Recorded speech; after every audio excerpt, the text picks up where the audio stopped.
Les ongles. Est-ce que c'est sérieux dans un pays normal? Est-ce que c'est sérieux? Regardez les ongles. Regardez les ongles. Vous avez vu? Les ongles. Une policière en tenue. Regardez ses ongles. Est-ce que c'est sérieux? Est-ce que c'est normal?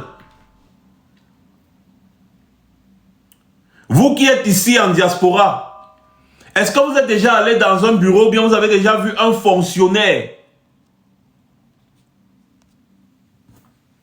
avec ce genre de longs ongles, les trucs bizarres là? Vous avez déjà vu ça un jour? Dans la police ici, vous voyez les policiers et les policières. Hein? Il n'y a qu'au Cameroun que tu vas arriver dans le bureau d'un commissaire, tu vas le voir avec une montre qui coûte 1 million. Tu es commissaire de police ou alors tu es, je sais pas, patron fashion. C'est ça. On nomme des jouisseurs c'est-à-dire que sans code éthique ni déontologique, hein, sans morale. Des jouisseurs, parce que c'est l'enfant il devient commissaire divisionnaire. Délégué régional en plus. Délégué régional. Il a fait comment pour arriver là-bas? Et quand on voit celui-là, tous ses faits d'armes, c'est toujours qu'il pourchasse les opposants. C'est son travail au Somo. Le commissaire au Somo là, c'est son travail pour chasser les opposants à Yaoundé. Il est dans tous les... C'est-à-dire que quand vous regardez les arrestations de ci, les machins, c'est toujours au Somo. Et voilà ce qu'il fait dans le bureau. Eux-mêmes ne respectent pas Paul Biya. Eux-mêmes, ils ne respectent pas le Cameroun. Eux-mêmes ne respectent pas l'administration camerounaise. Ils ne respectent pas les armoiries de l'État. Un commissaire avec le drapeau du Cameroun, le sceau de la République, l'insigne de la police, tout ça, il est là dans son bureau, il fait déshabiller d'autres policières et elles sont en train de faire du sale. Vous avez dit que l'affaire là, c'est condamnable au Cameroun. J'espère qu'ils sont tous en prison aujourd'hui. Parce que quand c'est Shakiro, vous l'envoyez vite en prison alors que vous avez seulement les soupçons. Là maintenant, ce sont les faits. Avec les preuves à l'appui. J'espère qu'ils sont tous en prison. Donc, moi je vais poser une question à tous ces petits ignares qui n'ont toujours pas compris mon geste du 1er janvier 2020 où j'avais déchiré le vert ou jaune avec une étoile au milieu actuelle. Parce que ce drapeau, je continue de le dire jusqu'aujourd'hui, pour ceux qui connaissent l'histoire du Cameroun, c'est une supercherie et c'est ça qui a entraîné la guerre au nord-ouest et au sud-ouest de notre pays. Parce que si on avait respecté la constitution de 1961, on n'en serait pas là aujourd'hui. Donc on ne peut pas vouloir être inclusif. En même temps, on exclut une partie de la population avec son histoire. C'est impossible. Dans tous les pays, on a toujours trouvé un commun accord pour avoir un drapeau qui représente l'ensemble de la nation. Le Cameroun est un pays bizarre. C'est-à-dire qu'on passe le temps à parler de un et indivisible, en même temps on exclut l'histoire d'une partie de la population. Vous voyez un peu? Et donc, entre moi, qui me suis exprimé avec un geste d'activiste politique, un geste symbolique, qui doit normalement susciter débat, et un commissaire de police avec les galons, les armoiries de l'État, tout, le drapeau de la République, tout, en train de tourner des films à caractère X. La citadelle va demander à ta mère, elle va te dire, parce que je lui raconte souvent l'histoire du Cameroun quand je suis couché derrière elle. Tu as compris? Donc va lui demander, elle va bien te dire, elle va te dire qui je suis. Pour le moment muté. Est-ce que tu connais l'histoire du Cameroun? Chèvre. L'autre aussi c'est bloqué direct. Voilà. Hein? Il est là avec le drapeau du Cameroun, la photo du président dans son bureau. Ça veut dire qu'il y a tous les symboles de l'État du Cameroun dans ce bureau-là. C'est là-bas que le gars s'adonne à des patous, c'est-à-dire que les gars font du... C'est bien de prendre du plaisir, mais respecter le pays. Va faire ça à l'hôtel. Va faire ça dans ta chambre. Va faire ça où tu veux, mais pas dans le bureau. Dans la maison de tous les Camerounais.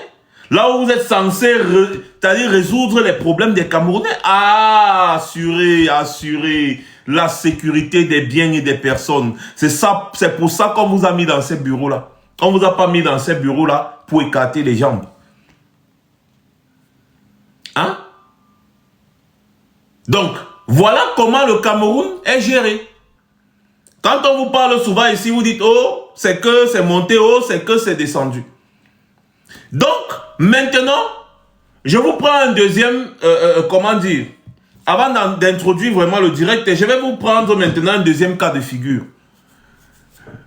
L'État du Cameroun, je vous le disais ici depuis la semaine passée, je ne fais que vous répéter ça dans presque tous les directs que je fais. L'État du Cameroun ne va plus subventionner le carburant à partir de janvier de l'année prochaine. Ça veut dire que il vous prépare déjà, le régime Biya, à mettre les prix du litre de carburant à la pompe à plus de 1000 francs.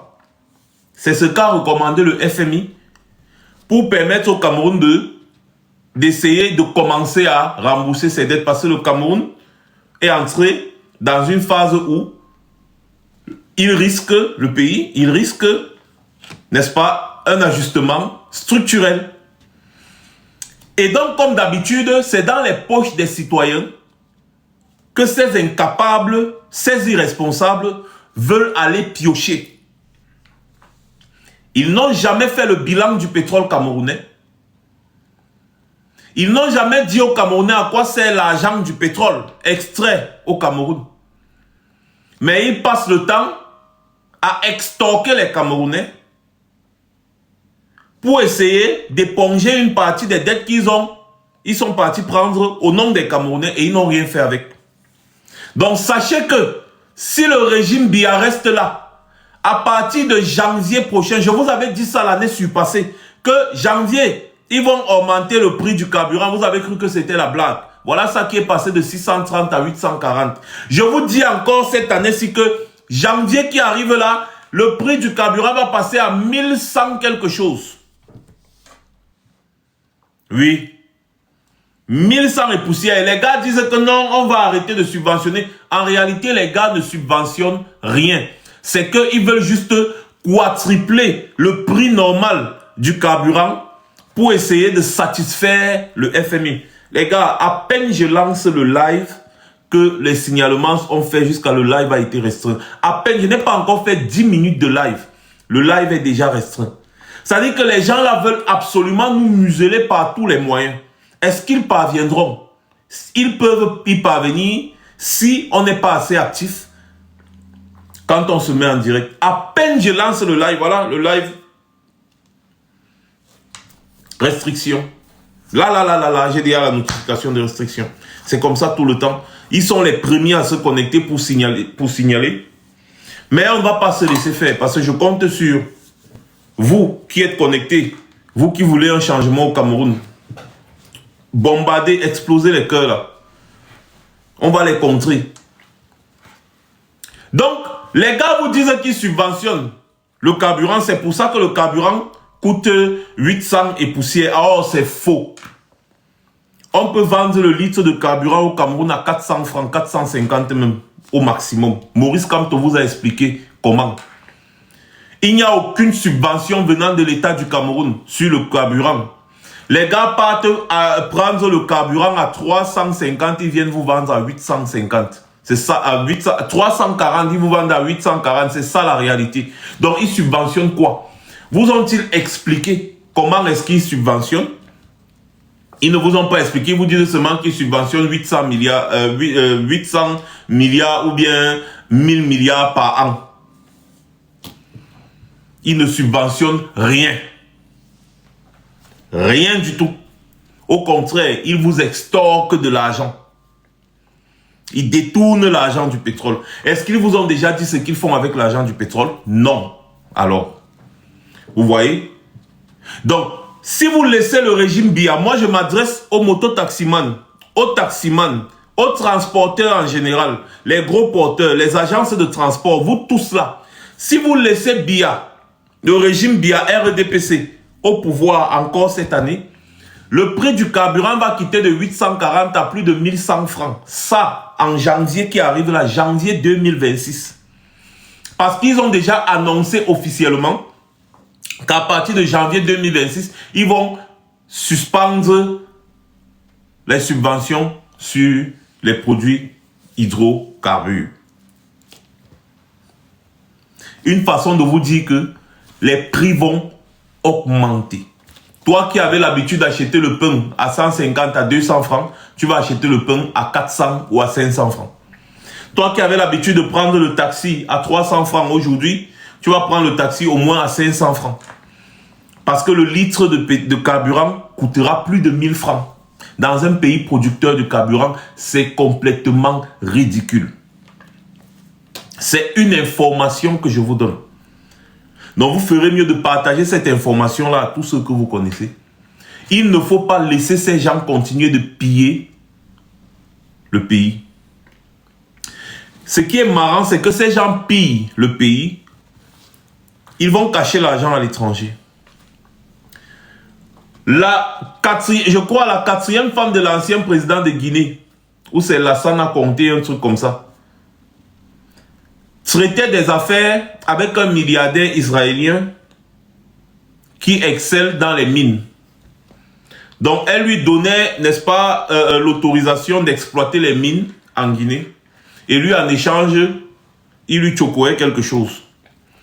Le gars a donc été épinglé par la justice suisse, n'est-ce pas, suite à de nombreuses plaintes venant des Guinéens.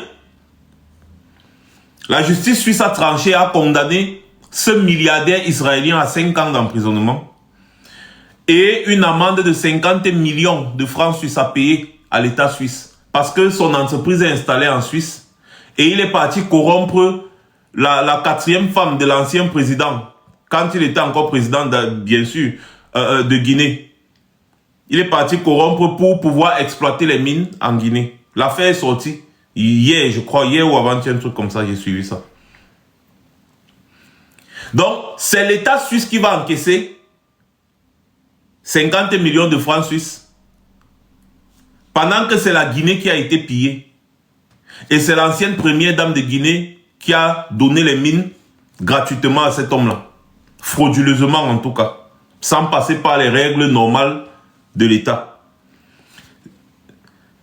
C'est pour vous dire que quand je vous dis qu'au Cameroun, toutes les mines qui sont exploitées, c'est du fait de Chantal Biya. C'est Chantal Biya qui donne l'autorisation aux gens là d'exploiter les mines au Cameroun. Mines de fer, mines de diamants, mines de pétrole, mines de fer, mines de diamants, mines d'or et tout ce que vous connaissez. C'est Chantal Biya qui donne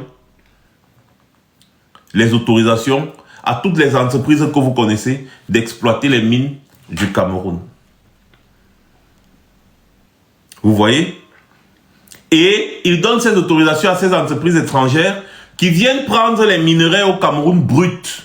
On ne transforme rien au Cameroun, que ce soit le diamant, l'or, le fer. On ne transforme rien. Les gars viennent prendre le minerai brut et ils s'en vont créer de l'emploi chez eux, transformer chez eux, faire ce qu'ils veulent. Et quand le Cameroun en a besoin, c'est encore chez ces mêmes gens qu'on s'en va acheter. Vous avez vu le scandale sur l'or. Pendant que on a épinglé des tonnes d'or, ou c'est en Arabie Saoudite qui venait du Cameroun. Le Cameroun, lui, il avait déclaré qu'il avait seulement vendu, c'était 20 kilos d'or en un an. Pendant ce temps, des tonnes d'or ont été épinglées en Arabie Saoudite venant du Cameroun. Qui fait ça? Si ce n'est ceux qui sont au sommet de l'État. Ils détournent les ressources, les minerais, ils détournent tout pour eux, rien que pour eux et rien pour les autres. 10 kg, merci beaucoup. Donc, ils avaient annoncé 10 kg d'or exploité, alors que c'était des tonnes. Je dis bien des tonnes. Et ils n'ont pas de cœur. 10 kg. Bon, maintenant, on va écouter Maître Claude Assira sur les antennes de RFI.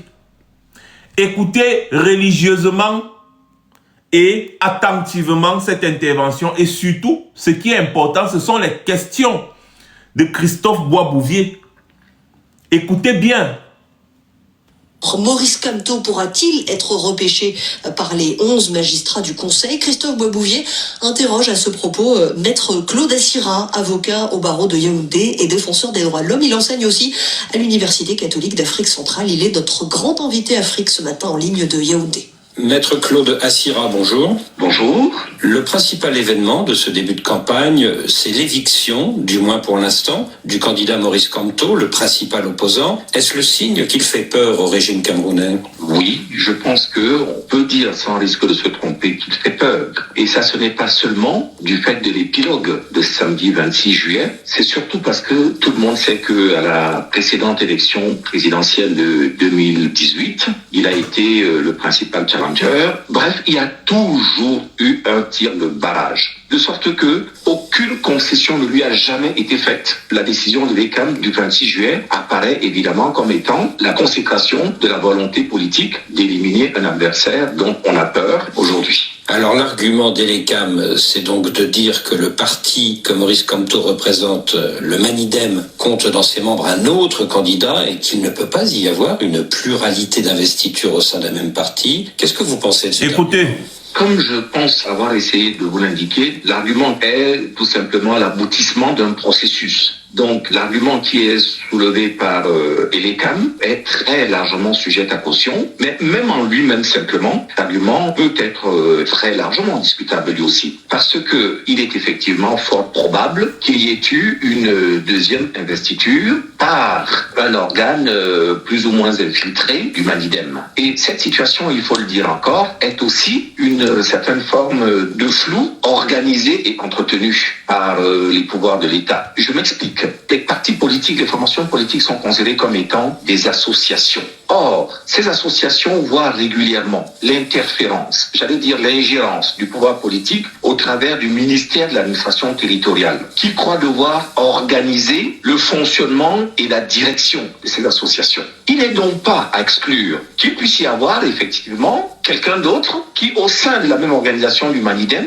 ait pu éventuellement se prévaloir du titre qui lui a été donné dans les conditions que je viens de vous indiquer pour pouvoir brouiller les pistes et pour finaliser la mise en échec de la candidature de Kamto. Je pense que la procédure devant le Conseil constitutionnel nous permettra certainement d'être fixée. Il suffira de comparer, de voir quel était l'organe qui a présenté l'investiture de Maurice Kamto, celui qui a présenté l'investiture de l'autre. Et j'incline à penser que c'est le président actuel, M. Anissé Kanem, celui qui a donné l'investiture à Maurice Kamto, qui devrait pouvoir l'emporter si les choses sont faites avec justice et avec justesse. Alors vous parlez du ministère de l'administration territoriale de Paul Atanganji. Jusqu'au 22 juillet dernier, sur le site de ce ministère, le président du parti Manidem, c'était Anissé Kané, mais depuis le 23 juillet, sur le même site, son nom est remplacé par celui de Dieudonné Yegba, le candidat surprise qui provoque aujourd'hui la disqualification de Maurice Kamto. Est-ce un signe de ce que vous appelez l'ingérence du ministère de l'administration territoriale dans l'organisation des partis politiques? L'ingérence est intervenue déjà bien auparavant et je crois qu'elle pourrait se manifester encore là, sauf que là, en l'occurrence, à la veille d'une transmission des dossiers à Elecam, cette ingérence, ou plutôt cette manipulation, apparaît comme étant une forfaiture désormais. C'est plus simple ingérence, mais là, c'est une forfaiture et une volonté manifeste d'induire en erreur. Donc, j'invite toutes les personnes qui jouent aux apprentis sorciers à faire attention et à rester aussi neutres que possible dans les fonctions publiques qui leur ont été confiées par le peuple. Suite à cette décision d'Elecam, Maurice Kamto a déposé ce lundi un recours devant le Conseil constitutionnel. Mais si le régime est décidé à écarter Maurice Kamto, est-ce que les magistrats du Conseil constitutionnel pourront prendre une décision contraire à la volonté du régime? Maintenant, nous tous, nous observons l'histoire. Nous pouvons donc nous dire que, au stade où nous sommes, peut-être que le Conseil constitutionnel aussi, investi d'une mission historique, peut avoir envie de se surpasser et d'essayer de montrer aux uns et aux autres que les décisions qu'il va prendre doivent être empreintes de la confiance qu'on doit normalement à cette institution-là. Donc, il est possible que cette occasion leur soit donnée pour valider en ultime recours la candidature de Maurice Kamto. Je le souhaite en tout cas énormément. Maître Claude Assira, je vous remercie. Maître Claude Assira, avocat. C'est Claude Assira, Maître Claude Assira en tout cas, qui était au micro de RFI.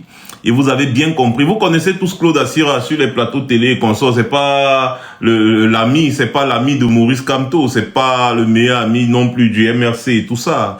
Voilà. Donc, mais là, c'est-à-dire que ce qui s'est passé ces jours, vous voyez que le monde entier observe. C'est-à-dire que quand vous entendez le journaliste là, Christophe Bois-Bouvier, qui vous dit que jusque tant tel jour, c'était le nom d'Anissé Ekane, et puis le lendemain, curieusement, c'est le nom d'une autre personne. C'est parce que les gars, vous savez, les anciens journalistes comme ça, là, ils ont leurs sources. Les gars savent vérifier l'information. Les gars savent comment chercher l'information. Quand les gars posent ce genre de questions, il n'a pas dit que oh, le site du Minat a été piraté ou est-ce que c'est possible qu'on ait fait... Non, non, non. Tout le monde a observé comment le Minat a changé le nom d'Anissé Ekane sur son site et mettre le nom de Dieudonné Yebga. La nuit, à 1h du matin, on dort. C'est Anissé Ekane, à 5 ans, on se lève, c'est Dieudonné Yebga. C'est absurde. Même quand on veut voler, il faut bien voler. Je ne sais même pas si on vole bien. Mais bon, il faut être élégant. C'est absurde, parce que c'est du faux. Vous avez suivi ce que Claude Assira a dit, et je vous le dis ici depuis l'autre jour. C'est de la forfaiture, c'est du faux. Et c'est pénalement répréhensible. Donc, est-ce que le Conseil constitutionnel va cautionner, n'est-ce pas, des actes pénalement répréhensibles? Voilà pourquoi nous sommes rassurés, nous sommes certains que la candidature de Maurice Kamto sera restaurée dans son droit. Parce que là où on est là actuellement là, c'est-à-dire que les gens, les acteurs des événements qui se sont déroulés ces jours-ci autour de la candidature de Maurice Kamto sont susceptibles d'une poursuite judiciaire, parce qu'ils ont posé des actes pénalement répréhensibles. Vous avez suivi ce que maître Claude Assira a dit à ce sujet. C'est de la forfaiture. Maintenant, les gars ont utilisé le nom, n'est-ce pas, de Meuvois, Jean-Benoît Bénéfice, comme secrétaire général du Manidem. En fait, comme les gars n'ont pas les nouveaux textes du Manidem depuis 2018 en tout cas, les gars ne savaient pas que les postes, le bureau politique du Manidem a changé en même temps que certains points du statut du Manidem. Donc, en réalité, le poste de secrétaire général n'existe plus depuis 2018. Mais comme ils ne sont pas au courant, ils sont partis mettre Yebga comme président et Meuvois, Benoît Bénéfice comme secrétaire général. Et donc, voici maintenant Meuvois qui dénonce en disant que non. C'est Anissé Ekane qui est le président du Manidem. Que Yebga a été destitué dans les normes suite à un congrès. Ils ont été mis en minorité. Et il faut respecter les règles de la démocratie.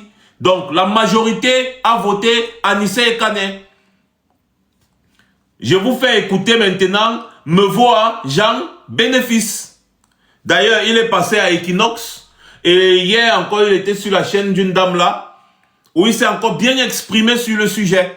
Donc, je vous invite à écouter attentivement. Moi, je suis fatigué de trop parler. Quand c'est Max qui parle, on croit que j'invente des histoires. Mais à chaque fois, c'est toujours des faits. Donc, c'est mieux d'écouter, s'il vous plaît, l'acteur, celui-là qui a enregistré Dieudonné Yebga. Ah oui, les enregistrements là sont authentiques. C'est lui qui a enregistré Dieudonné Yebga et il a partagé les audios. Vous voyez un peu? Donc, Dieudonné Yebga et sa bande ont été piégés. À malin, malin et demi. Écoutons un peu Meuvois Jean-Benoît Bénéfice. C'est un héros national qu'on doit célébrer. Même comme actuellement il est poursuivi dont le gars est en cavale parce qu'il a dit la vérité, on le pourchasse pour le Kilam. Vous voyez ce pays?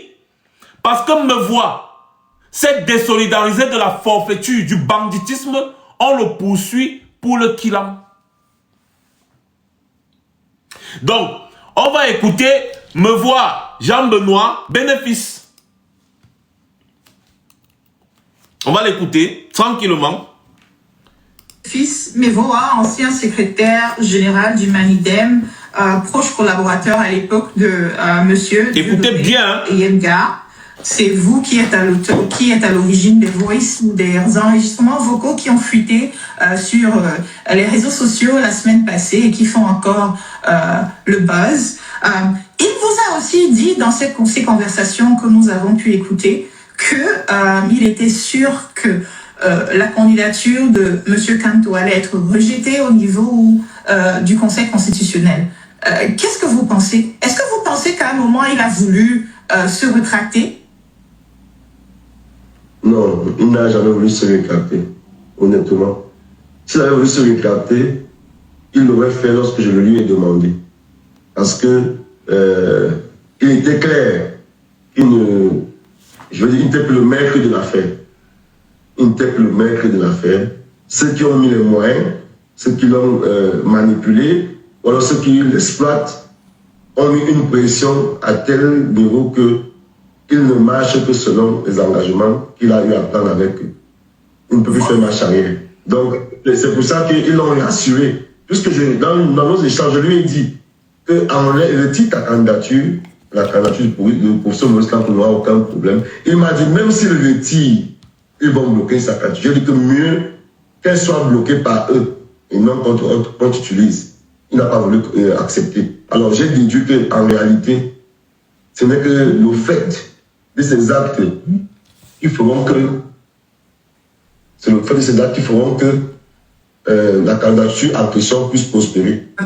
Nous vous remercions énormément d'être ici parce que vous êtes en cavale, si on peut le dire ainsi, pour chasser, selon vous, par les membres envoyés, les membres du système, pour vous détruire, sinon pour vous mettre la pression et vous obliger à revenir sur vos propos de la semaine passée, où vous avez désavoué Monsieur Dieudonné Yebga et le MINAT, le site web du MINAT. Vous avez dit, vous n'êtes plus secrétaire général du Manidem depuis 2018. Et c'est pour cela que nous vous avons aujourd'hui, parce que la centaine de personnes qui me suivent ici pensent que c'est un acte de bravoure de votre part, de vous être distancé de ce qu'on appelle aujourd'hui un complot contre la candidature de Maurice Kamto par le régime dans le but de désillusionner des Camerounais qui le supportent et d'empêcher sa course à la présidentielle. Alors, dites-nous, Monsieur Yebga aujourd'hui a sorti un communiqué qui circule pour dire qu'il est le vrai président du Manidem et que le président du comité de direction est un poste honorifique. Est-ce que c'est vrai selon les textes que M. Anissé Kane n'est que là à titre honorifique? J'ai formé vraiment pour tout le respect que j'ai pour les internautes et pour la communauté qui vous suit, je tiens vraiment à les rassurer et à être constant dans mes déclarations. Monsieur Yebga, c'est un imposteur, c'est quelqu'un qui n'a aucune qualité, aucun titre pour agir au nom du Manidem. Parce qu'en son temps, il a eu la possibilité de travailler et j'étais son collaborateur immédiat. Nous avons travaillé et lorsqu'il y a eu des difficultés ou des divergences au sein du parti, nous avons été mis en minorité. Et ayant été mis en minorité, le parti avait décidé que ceux qui vont avoir une attitude qui consiste à continuer la lutte vont être retenus pour qu'ils intègrent les nouvelles instances du parti après le congrès 2018. Moi, je suis entré dans cette logique.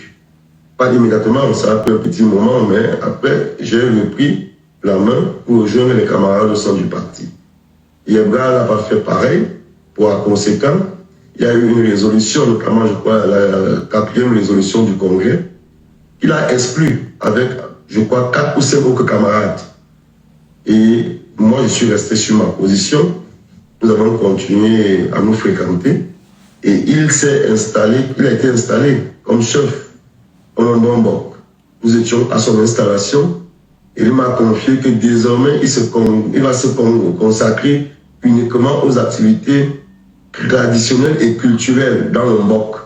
Pourquoi est-ce que vous avez été mise en minorité au sein du parti? Est-ce que c'était un problème de gestion, de manque de popularité?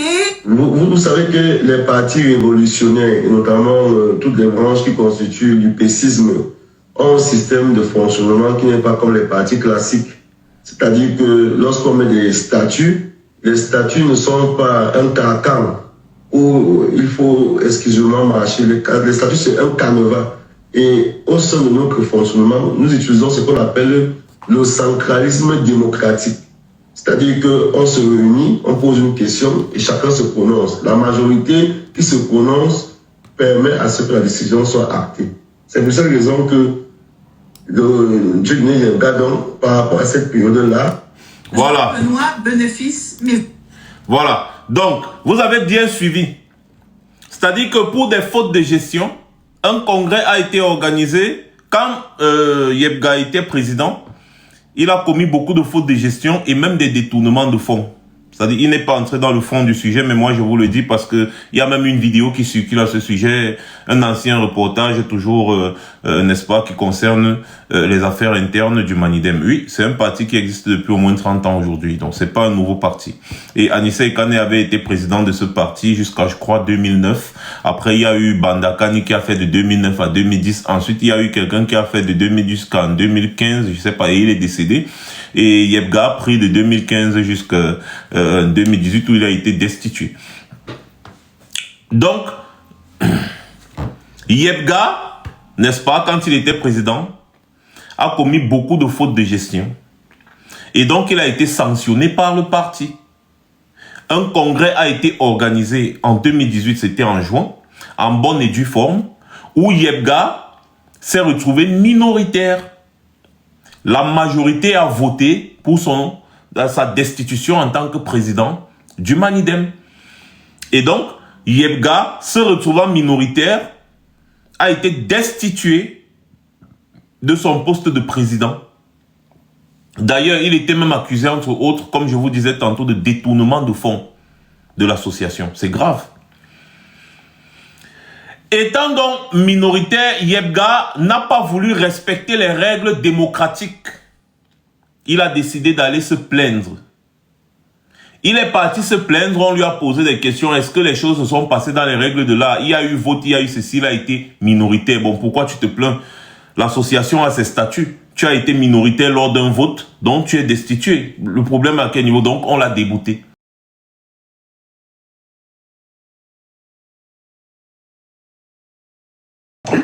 Maintenant, tu peux... Là, tu redeviens, tu rentres dans le jeu politique. Je pense que même le problème que tu dis... Non.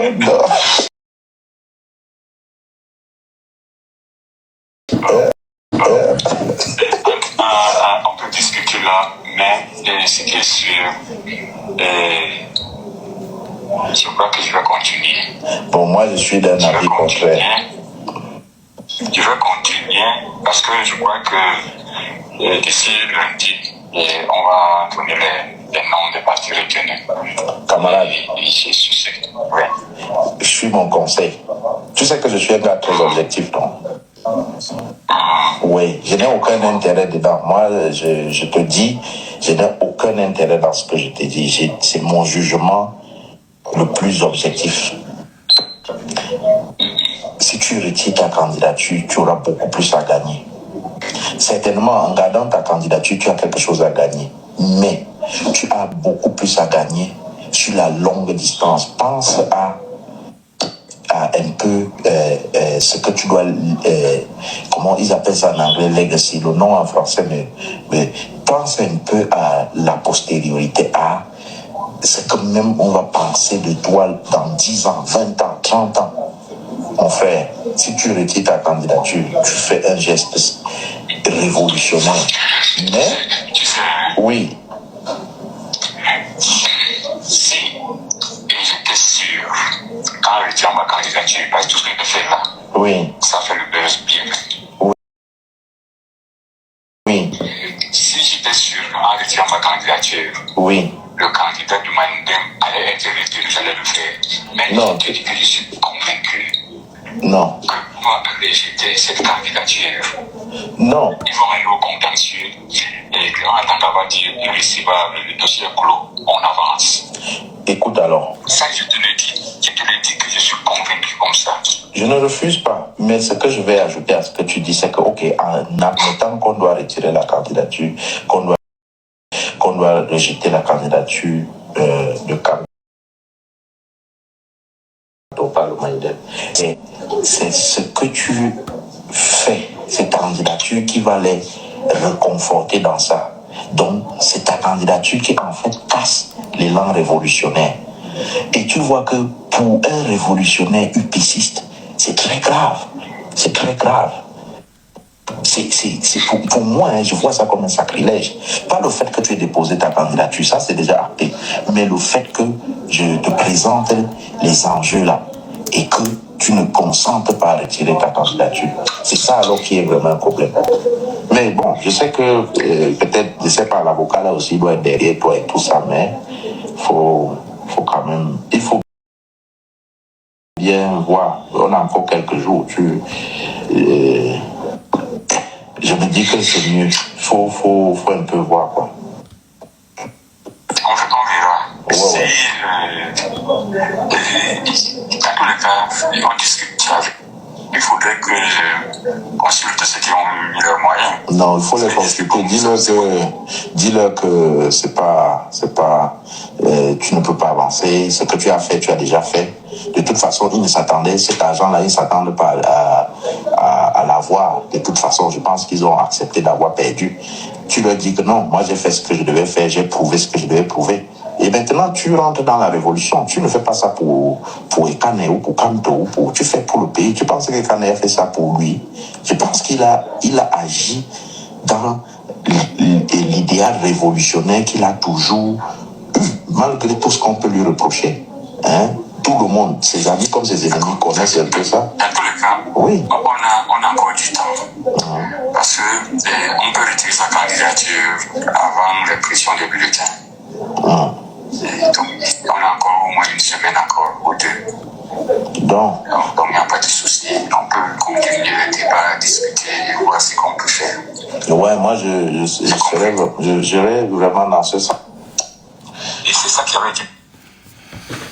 Vous voyez, le mec vous dit déjà que même au Conseil constitutionnel, ce sera rejeté, tout. En fait, les gars travaillent pour qu'on rejette la candidature de Maurice Kamto, tout ça. Il n'y a pas de demi, il n'y a pas rien, non. C'est-à-dire que quelqu'un qui a été exclu d'un parti, il sait très bien qu'il n'est plus légitime, il ne doit plus parler au nom de ce parti, mais il va quand même déposer sa candidature au nom de ce parti. Oh, le live prendra fin dans 5 minutes si... Ok, j'espère que ça va passer. On a encore mis le puzzle. Pourtant, je vois que les gars mettent beaucoup de cœur. Donc, finalement, je ne sais pas pourquoi TikTok fait ça. Donc, le gars a été exclu d'un parti. Bonjour Agnès. Il a été exclu d'un parti.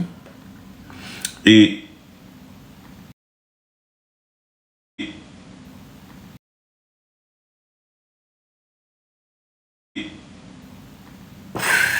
quelques années plus tard, 7 ans, il revient déposer sa candidature au nom de ce parti.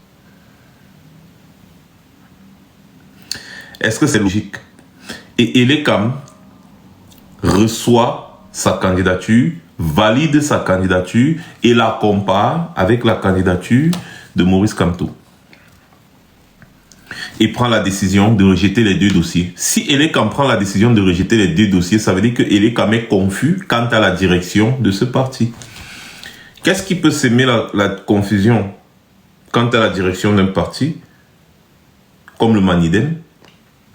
Pourtant, les choses ont été élues à la tête du Manidem par les moyens prévus par les textes du Manidem, c'est-à-dire par un congrès. Il a tout fait dans les règles de l'art. Il a investi en 2020 les dossiers pour les élections législatives et municipales. Il a investi les candidats.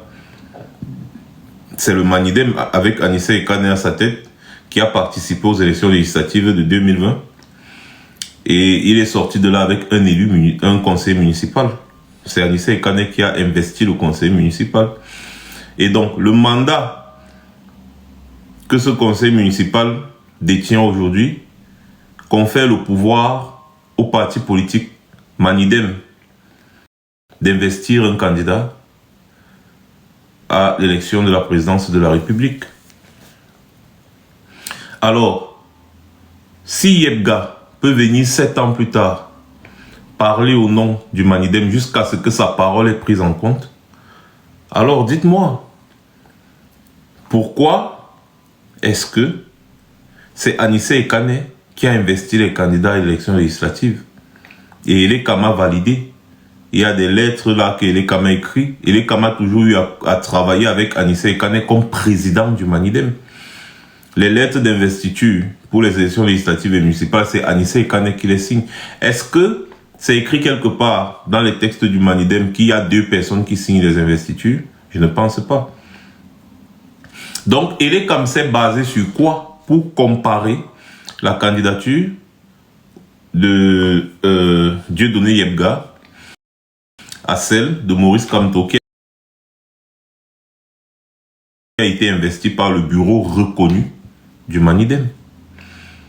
Si au moins Dieudonné Yebga était encore militant du Manidem, je pouvais encore dire que bon, peut-être il y a une nuance quelque part, peut-être il y a quelque chose qui peut créer conflit, peut-être. Yebga n'est plus militant du Manidem, il a été exclu. Lui-même peut encore parler au nom du Manidem. Mais Bobby, vous réfléchissez souvent avec vos fesses, je ne sais pas. La personne qui a enregistré Yebga est passée à Equinox, dit que c'est lui.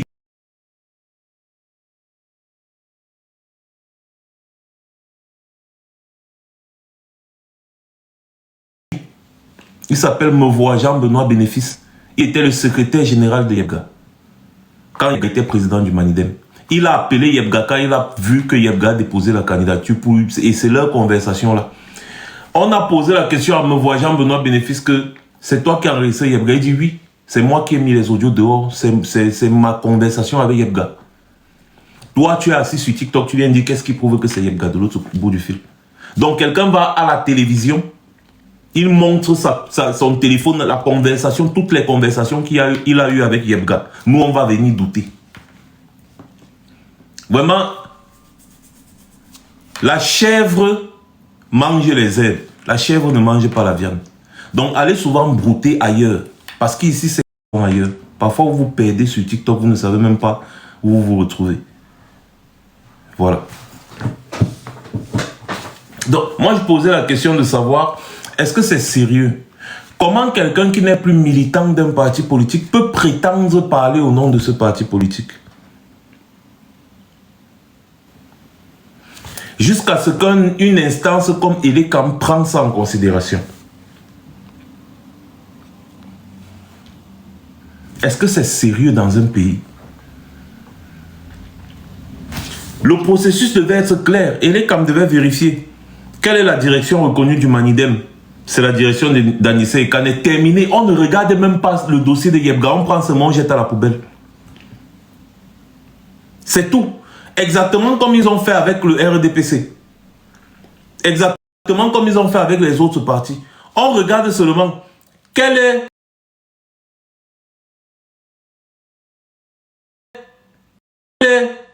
la direction actuelle du Manidem. Anissé Ekane. On ne cherche pas la loi 121 de l'article 180 du code de 190 ou quoi. On ne regarde plus. On jette seulement son dossier dans la poubelle. Terminé. Mais, curieusement, Elekam parle de double investiture. Donc, ça veut dire que la personne qui a signé l'investiture de Yebga est susceptible de signer des investitures au Manidem. A la légitimité pour signer les investitures au Manidem. Et la personne qui a signé l'investiture de Maurice Kamto a aussi la légitimité pour signer les investitures au Manidem. Parce que lorsque vous écoutez leurs arguments, ils disent que non, la position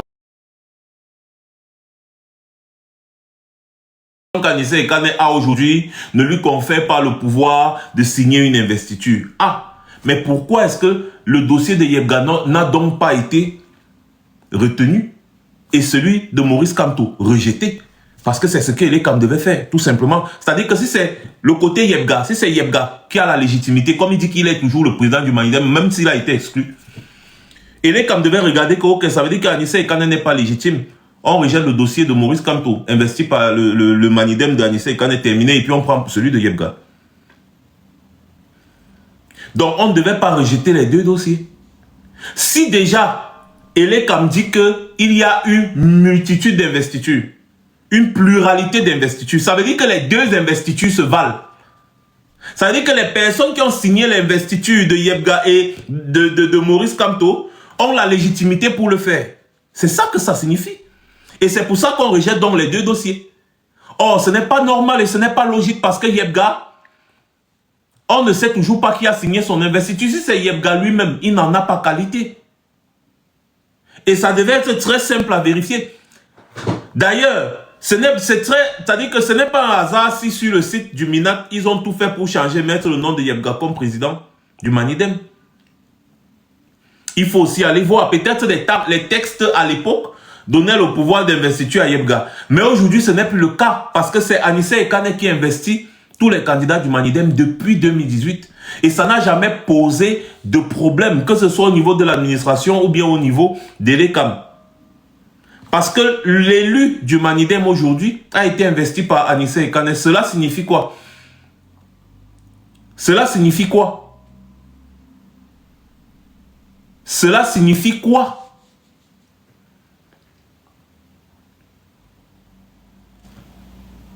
L'élu qui détient le mandat de conseiller municipal,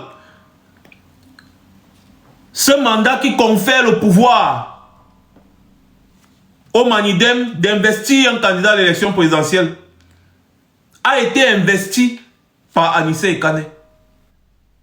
Il y a des correspondances signées par Elekam où on dit l'invitation du Manidem avec son président Anissé Ekane. Bien mentionné, bien.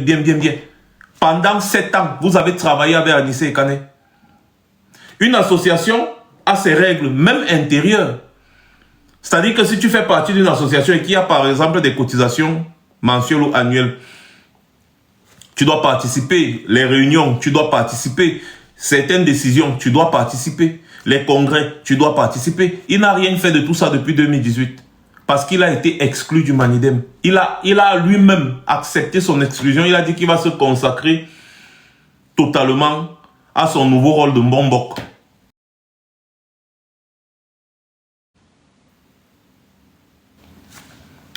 Donc, d'où vient-il que 7 ans plus tard, il revient juste pour s'aimer la confusion, comme il le dit dans cet audio. Et d'ailleurs, apparemment, ils ont publié un texte où il disait qu'il va aller contester ou quoi devant le Conseil constitutionnel.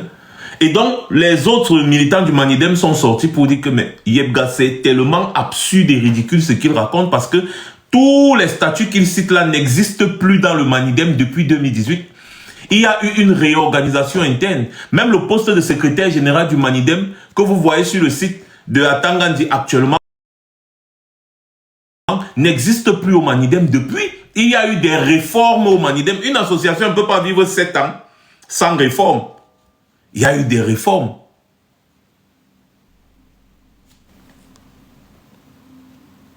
Il y a eu des réformes au Manidem. Et Yebga n'est pas au courant. Il ne peut pas être au courant parce qu'il n'est plus militant du Manidem. Donc on peut ne pas être d'accord politiquement. Vous pouvez supporter ce qu'on fait dans cette vie. Il faut au moins donner une place à la vérité. Et ne venez pas me dire que c'est la politique. La politique, ce n'est pas utiliser les symboles de l'État pour faire du faux. Ça veut dire que ce n'est pas la politique que vous faites. C'est la mafia. Ça veut dire que vous n'êtes pas des gouvernants, vous n'êtes pas des dirigeants d'un pays. Vous êtes juste un cartel. Vous êtes des mafieux. Parce que même, quand je parle même de mafia, c'est vous donner même des honneurs. Parce que même dans la mafia, il y a des règles qu'on respecte. Même dans la mafia, il y a des règles qu'on respecte. Mais vous ne respectez aucune règle. Les lois de la République, niet. La Constitution, niet. Même le peuple camerounais qui constitue le Cameroun, vous ne respectez pas. Vous faites du sale. Vous faites du faux. Vous faites du vol en bande organisée. Vous faites tout ce qui est mauvais. Et après, vous nioxez même dans les bureaux. Vous vous filmez.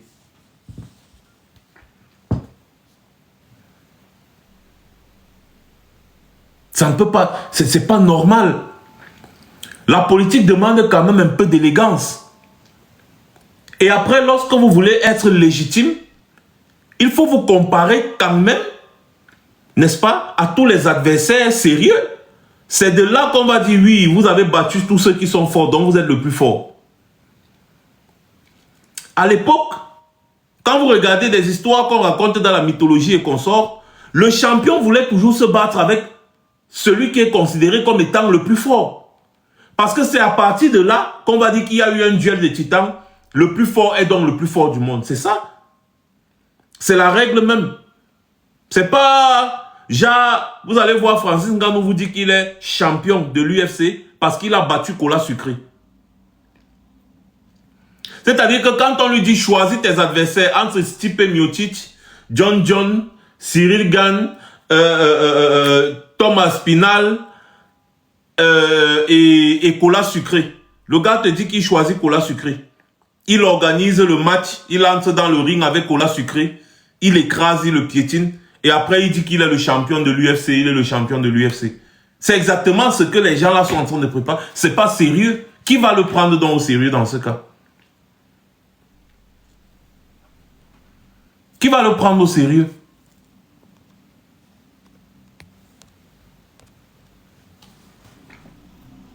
C'est ça la réalité. Donc, parfois, même en politique, il faut quand même, il faut de l'élégance. Si le REDPC est sûr de lui, pourquoi faire autant de manigances et même des manigances grotesques? Aussi grotesques. Mais ça, c'est des gesticulations, n'est-ce pas? Des gens qui ne sont pas sûrs d'eux. Des gens qui ont peur. Des gens qui redoutent quelque chose. Et vous avez suivi l'interview de Maître Assira sur RFI. Que oui, il n'est pas passé par 4 chemins. Il a dit oui, le RDPC a peur de Maurice Kamto. Et c'est ce que vous montrez aux yeux du monde. Des lâches, des bandes de lâches. Vous essayez tant bien que mal d'éliminer le seul adversaire sérieux. Parce que ceux que vous avez choisis sont vos accompagnateurs. Vous partez à une élection où vous dites que vous êtes les champions du Cameroun, mais vous éliminez celui qui, à la dernière élection, à lui seul, a battu toute l'opposition. Maurice Kamto, à lui seul, a obtenu plus de voix que tout le reste des opposants. D'après vos propres chiffres. À lui seul, Maurice Kamto a eu plus de voix que tous les autres opposants. D'après vos propres chiffres. Et d'après les chiffres que nous on a, Maurice Kamto vous a battu.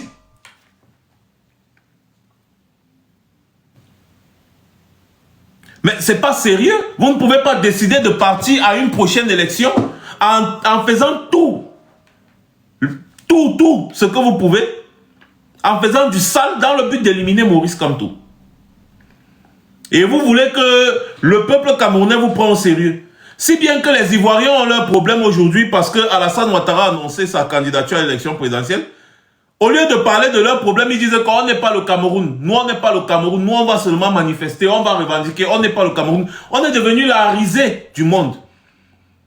Vous voyez sur les chaînes de plateau de télévision ivoiriennes, quand les gars parlent de ce qui arrive au Cameroun actuellement, des moyens grotesques et absurdes qu'on utilise pour éliminer un adversaire sérieux, les gars parlent en riant les gars rient jusqu'à les larmes coulent.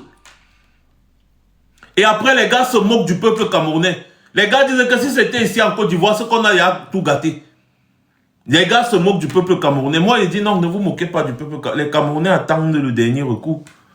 Parce que dès que si la Cour constitutionnelle veut faire son mamipi en voulant faire genre comme s'ils veulent le rejeter, la candidature de Maurice Kamto sur des bases complètement farfelues et ridicules.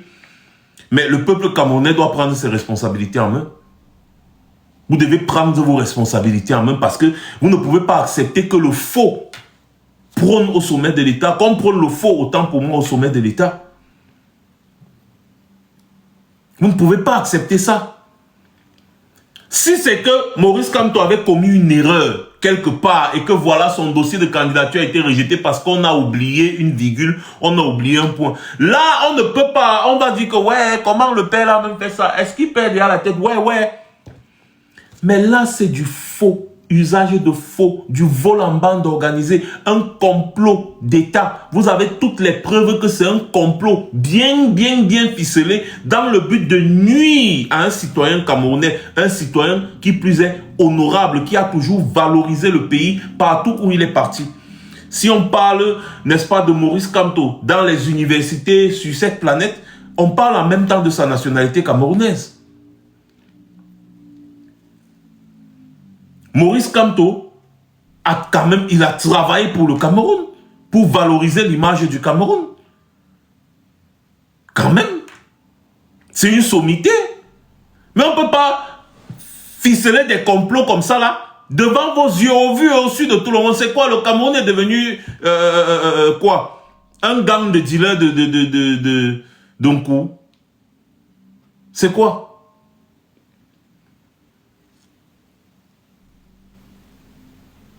Les gens reviennent toujours avec cette bêtise de 2020 où ils disent ouais, il fallait que Maurice Kamto aille aux élections législatives et municipales. Il n'allait pas avoir tous ces problèmes. Mais qui forme les journalistes au Cameroun? J'ai suivi le sauvage là qui faisait souvent les reportages sur Vision 4 et puis on l'a chassé depuis que Amougou Belinga est parti. Lui aussi on l'a chassé là. Il croyait qu'il est un journaliste, mais quelle chaîne de télé l'a recruté depuis? C'est la même chose si Bidian tombe, aucune chaîne de télé ne peut le recruter, tout comme Ernest Obama. Aucune chaîne de télévision sérieuse n'a jamais recruté les gens qui travaillent à Vision 4. Même pas fait ici. C'est pas, ils travaillent sur un truc internet là, qu'on dit que web, TV, machin. Aucune chaîne de télé peut les recruter. Même pas la CATV. Pas fait ici, Ernest Obama. Ou c'est qui là, Oona, Bruno Bidian. Celui-là, il s'appelle Christophe Ndia. Qui peut les recruter? Dans quelle chaîne de télévision peut les recruter? Quelle chaîne de télévision sérieuse peut les recruter? Si ce n'est pas toujours les petits médias à scandale qui n'ont même pas d'audience, les petits trucs là. Le sauvage dit carrément que Maurice Kamto a boycotté l'élection législative, il aime toujours se mettre en difficulté, il devait aller voir Alain Denis à Tangana, machin patati patata. C'est-à-dire qu'ils veulent toujours montrer qu'ils connaissent plus que Maurice Kamto qui est sur le terrain.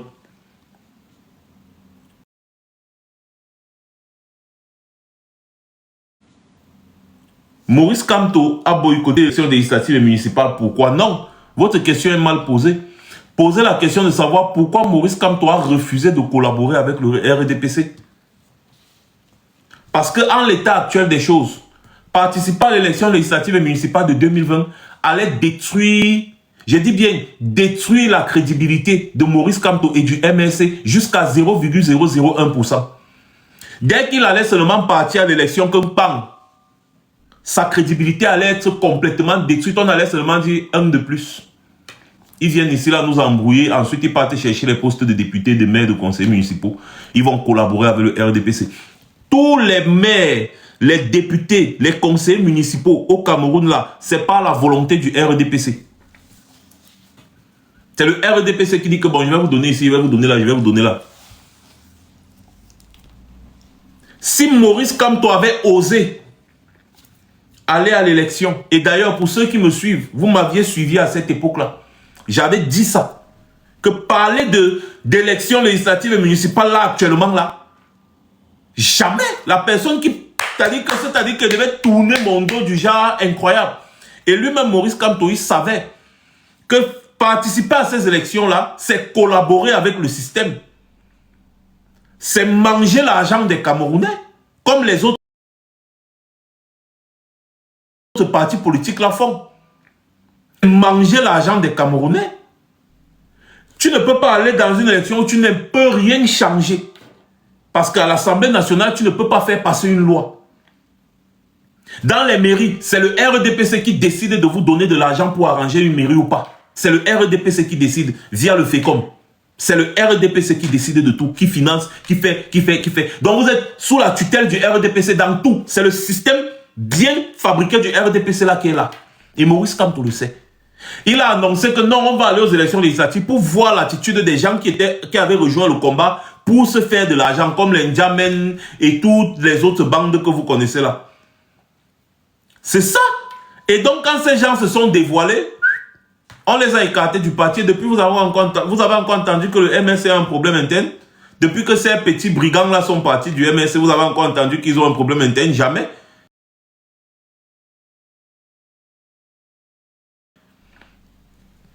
Le président Kamto sait que s'il partait à l'élection législative là, il devait détruire sa crédibilité. C'est qu'aujourd'hui, s'il n'a pas la popularité qu'il a, et il le savait.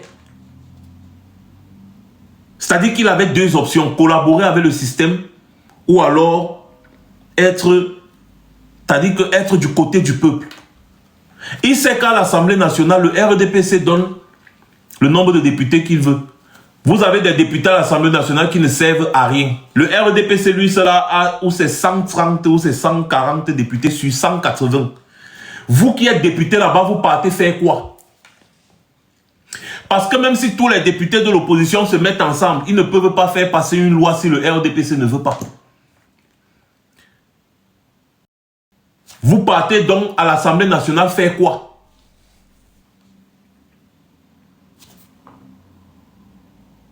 Vous voyez un peu? Vous partez dans les conseils, dans les mairies et consorts, vous partez là-bas faire quoi?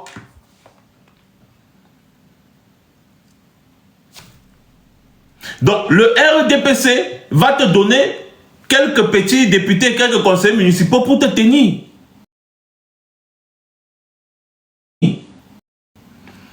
Et vous allez commencer à avoir le goût parce qu'on va vous donner un peu d'argent. Comme tu es député, tu as un peu d'argent là.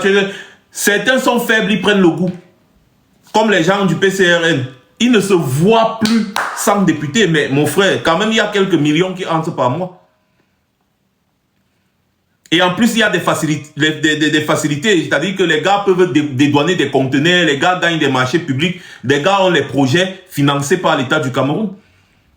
En l'état actuel des choses, telles que les choses sont ficelées par le RDPC, il n'y a que la présidence de la République qui peut changer tout. C'est-à-dire que vous partez, vous foncez à la présidence de la République, dès que vous prenez le pouvoir, vous changez tout le système là. Mais si vous comptez sur les élections locales, pour aller changer, vous allez changer quoi? Rien du tout. Parce que le RDPC va vous tenir partout. Lui seul, il a plus de 90 000 conseillers municipaux. Les autres suivent avec 500, 400, 300. Lui, il a plus de 90 000, mon frère. Les gars, sur 180 députés, ils ont au moins 140. Toute opposition réunie ne peut pas faire passer une loi. Demandez à ceux qui sont à l'Assemblée nationale depuis... Et donc 152, et moi j'ai dit même 140, donc je suis dans l'ancien temps, France Aurel. Donc ils ont 152 députés. Au Sénat, les gars ont 80, combien? 98 sénateurs sur 100. Ou c'est 90, c'est 90 ou c'est 98. Sur 100 sénateurs, ils ont 4. Eux seuls, le RDP, sont plus de 90. Vous allez faire passer quelle loi? En fait, à quoi est-ce que vous servez dans l'Assemblée nationale? 9800 conseillers municipaux, merci, j'avais même dit 9000. Vous servez à quoi? À part manger l'argent du peuple, vous ne servez strictement à rien à l'Assemblée nationale. Et ce sont des choses qui ont été ficelées par le RDPC. Donc Maurice Kamto ne pouvait pas participer à l'élection législative de 2020. Encore que le contexte même où on était dans une protestation de l'élection de 2018, ce n'était pas cohérent. Dans le contexte de 2020 où on était dans une protestation par rapport à l'élection présidentielle de 2018, n'était pas du tout cohérent. Ensuite, il y avait la guerre, la crise, il y a la guerre du côté du nord-ouest et du sud-ouest. Les élections, on dit bien les élections législatives et municipales, c'est des élections locales. C'est des élections locales. Donc ça veut dire qu'il faut aller sur le terrain, il faut vraiment considérer toutes les populations. Sauf qu'il y a deux partis. considérer toutes les populations, sauf qu'il y a 2 parties du pays qui sont en guerre. Donc les élections locales ne peuvent pas se jouer dans ce sens-là. Donc il y avait tellement d'arguments que Maurice Kamto a mis en avant, que les gens vont encore venir aujourd'hui dire que mais pourquoi est-ce qu'il n'a pas participé aux élections législatives? C'est écrit où? Dans le code électoral ou dans la constitution qu'il faut absolument participer aux élections législatives avant de participer à la présidentielle. C'est écrit où? Répondez, c'est écrit où? Dans la loi, on dit tout simplement qu'il faut... Le parti qui veut présenter un candidat à l'élection présidentielle doit juste avoir un élu. On ne vous dit pas comment est-ce que vous devez avoir un élu.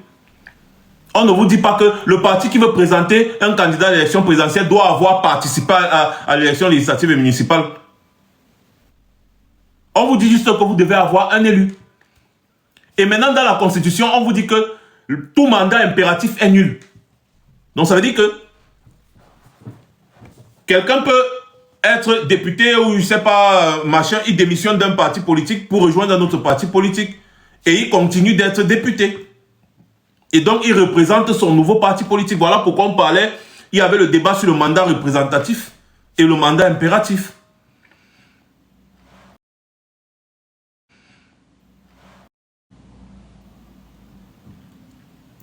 C'est le RDPC qui vote les lois. C'est le RDPC qui bafoue les lois.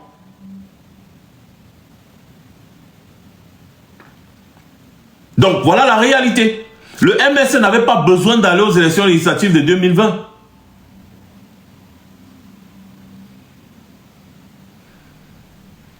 Et en plus, on semble oublier que même si vous vouliez que le MSC parte aux élections législatives de 2020, il y avait quand même des élections qui étaient prévues en février 2025. Donc c'est vous qui renvoyez les élections de 2025. C'est vous qui prorogez le mandat des élus. Et c'est vous qui vous plaignez que le MSC n'a pas d'élus. Mais si vous vouliez donc que le MSC participe aux élections législatives, il fallait donc laisser les élections municipales et législatives de février 2025, non? Pourquoi avoir prorogé le mandat des élus dans ce cas? C'est-à-dire que vous prenez, je ne sais pas, vous prenez le couteau, vous poignardez quelqu'un puis vous lui demandez pourquoi il saigne.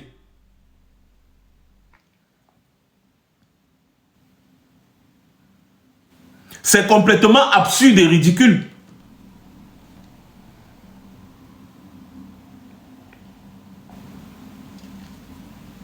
Donc, mes chers gars, faites confiance à Maurice Kamto. Parce que, pour vous dire vrai, moi, j'aime son silence.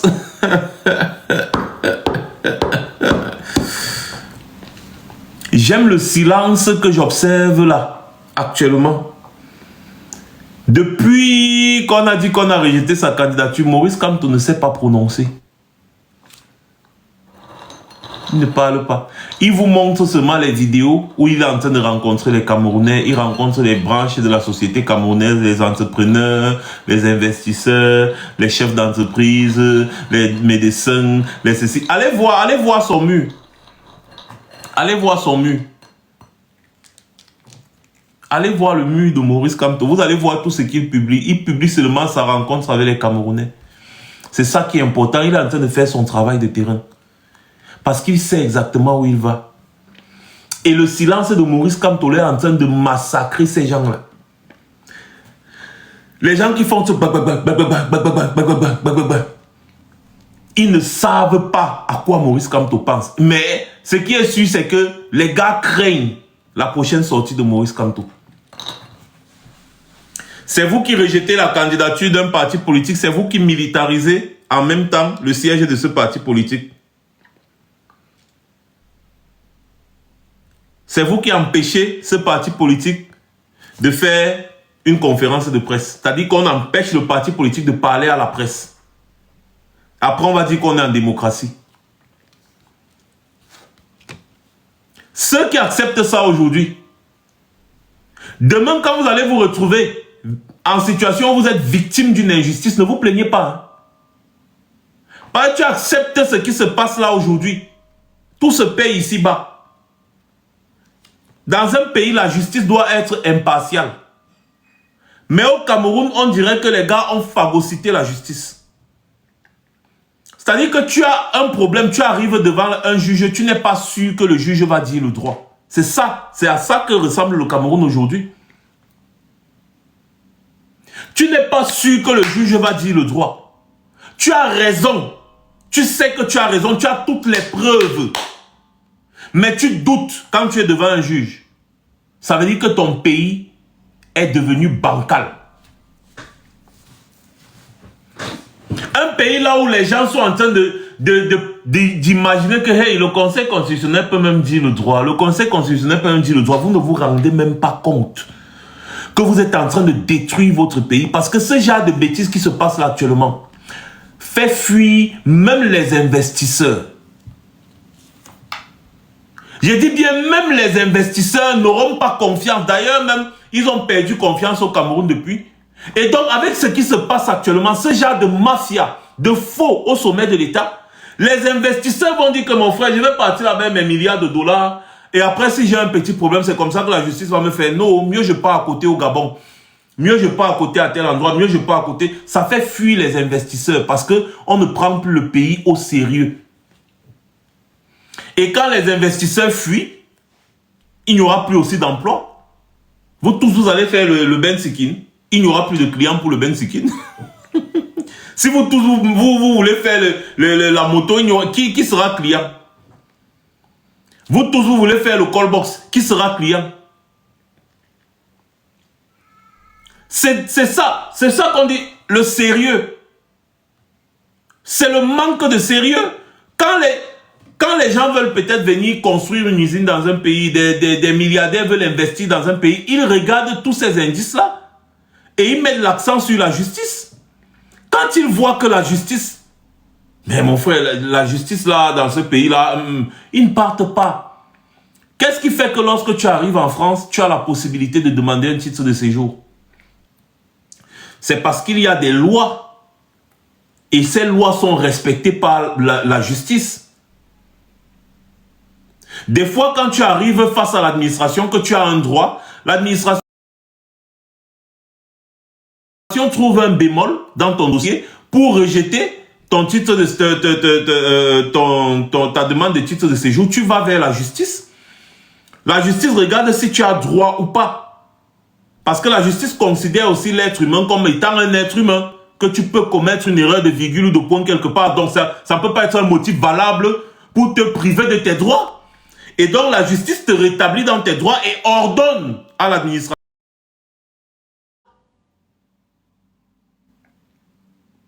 C'est pour ça que par exemple dans les procédures de demande d'asile, tu t'exprimes tout. La commission, n'est-ce pas, trouve que bon, tu parlais, quand tu parlais ta voix tremblait. Donc ça veut dire que peut-être tu mens. Tu vas faire le recours devant la justice. La justice ne regarde pas si tu parlais, ta voix tremblait ou pas. La justice regarde les faits. Est-ce que tu as la preuve de ce que tu dis? Oui. Bon, oui. Et rétablissez-le dans ses droits. Dans un pays où la justice fonctionne, il y a la confiance. Donc on ne peut pas se retrouver dans une situation où au Cameroun aujourd'hui, on doute de la plus haute instance judiciaire, la Cour constitutionnelle. Est-ce que vous savez même ce que ça signifie la Cour constitutionnelle? Ou bien juste parce qu'on a nommé des guignols à la Cour constitutionnelle, vous pensez que c'est un organe à mépriser? Vous savez ce que ça signifie la Cour constitutionnelle? C'est l'âme. C'est l'âme. En fait, c'est le protecteur de l'âme de votre pays. Parce que l'âme de votre pays, c'est la Constitution. Et si on s'amuse à jouer avec le droit constitutionnel, ça veut dire qu'on est en train de détruire l'âme, le fondement de votre pays. Et donc la Cour constitutionnelle veille à ce que l'âme, le fondement de votre pays n'ait pas de problème.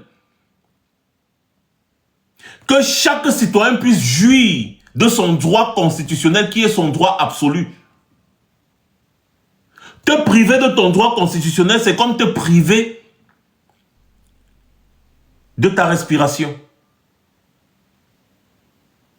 En fait, c'est priver votre pays de son âme. Son âme. Voilà le rôle du Conseil constitutionnel. On dit entre autres que son rôle, c'est de veiller à la constitutionnalité des lois. Le Conseil constitutionnel, c'est l'ultime recours.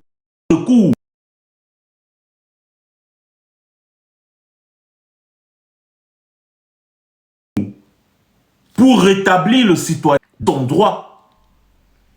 On ne doit pas douter du Conseil constitutionnel parce que le Conseil constitutionnel se base rien que sur les textes pour rétablir, n'est-ce pas, un citoyen lambda dans ses droits. Si une loi va à l'encontre de la Constitution, le Conseil constitutionnel, lui, va prendre sa décision par rapport à ce que la Constitution dit. Pas par rapport à ce que la loi que vous avez fabriquée à l'Assemblée nationale dit. Non. Le Conseil constitutionnel se base sur la Constitution pour prendre ses décisions. Voilà donc la réalité. Et donc quand on en arrive à un niveau où on doute du Conseil constitutionnel dans un pays, ça dit qu'on n'est plus un pays. Comme Richard Bonnat a dit, c'est que notre pays a traversé les remèdes. C'est Kanga qui disait que le Cameroun c'est un prank. Il a raison. En fait, c'est un prank qui a traversé les remèdes.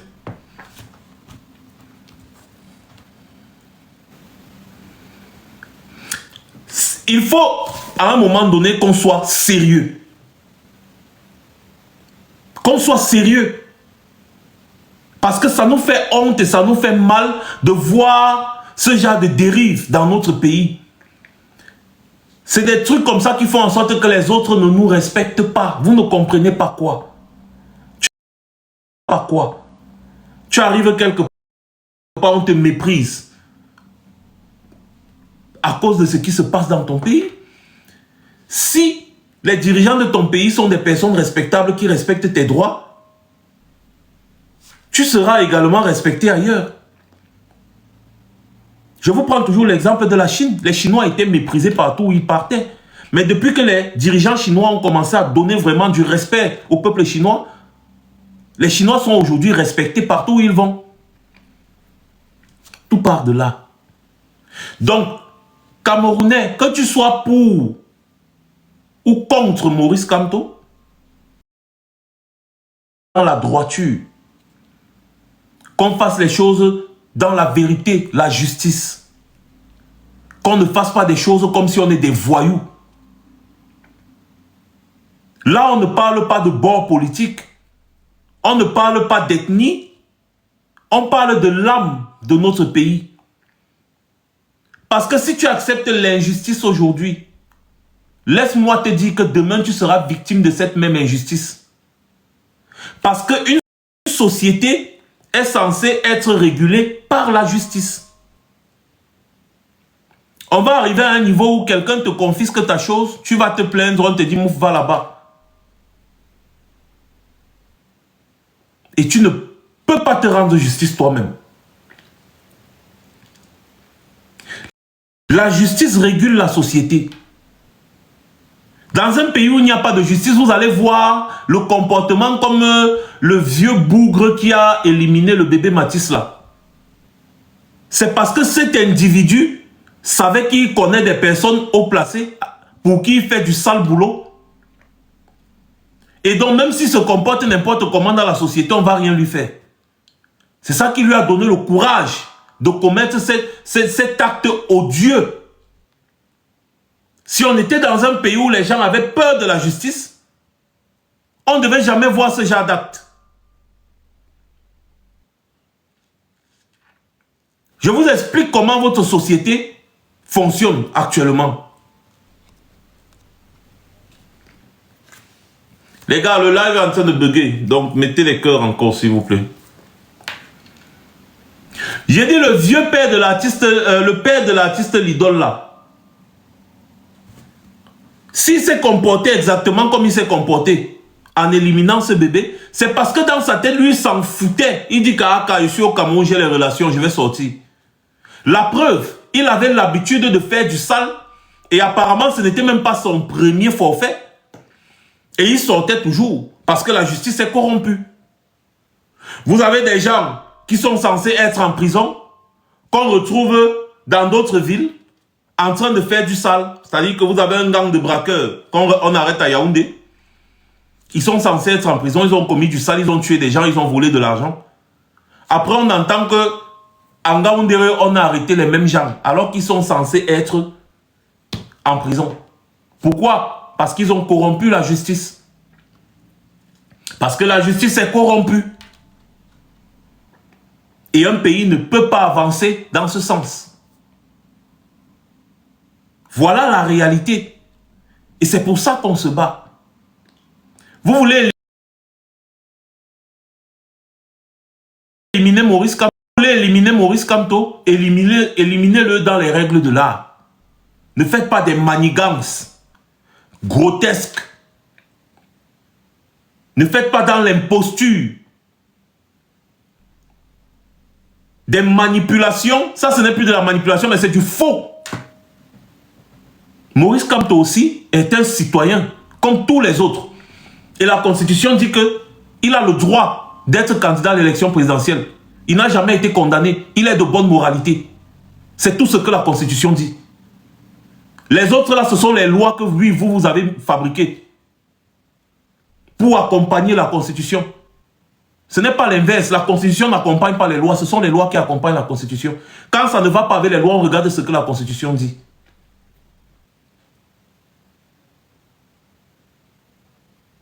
Donc vous ne pouvez pas enlever le droit absolu, le droit constitutionnel à un citoyen par rapport aux lois que vous avez votées au RDPC.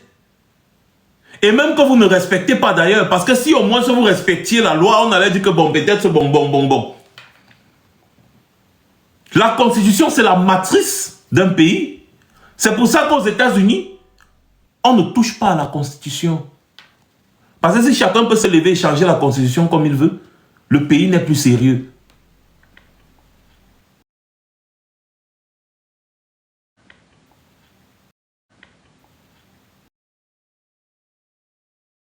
Aux États-Unis, on ne touche pas à la Constitution, mon frère.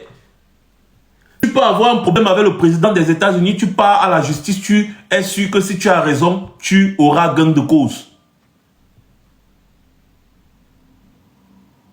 Ce n'est pas parce que c'est le président qu'il n'est pas justifiable. D'ailleurs, il y a les amendements qui destituent le président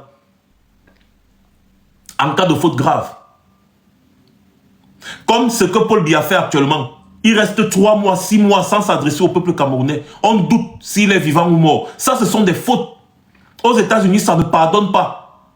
Tu entends seulement que le conseil s'est réuni pour invoquer, ou c'est le 5e ou le 25e amendement pour, n'est-ce pas, destituer le président de la République.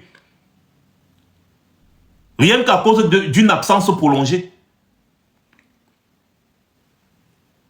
Malgré son âge, Joe Biden était une semaine, tu ne peux pas passer une semaine sans avoir des nouvelles du président de la République. Au Cameroun, tu peux faire 1 an sans avoir de ses nouvelles.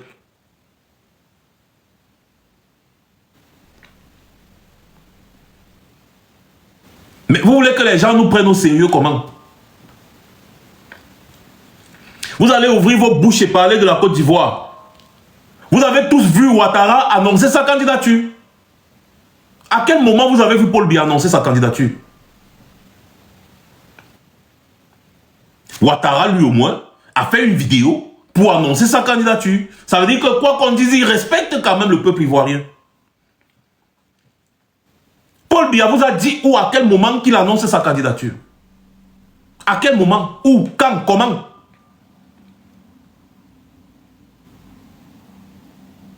Et en plus, au-delà, on parle quand même de la morale.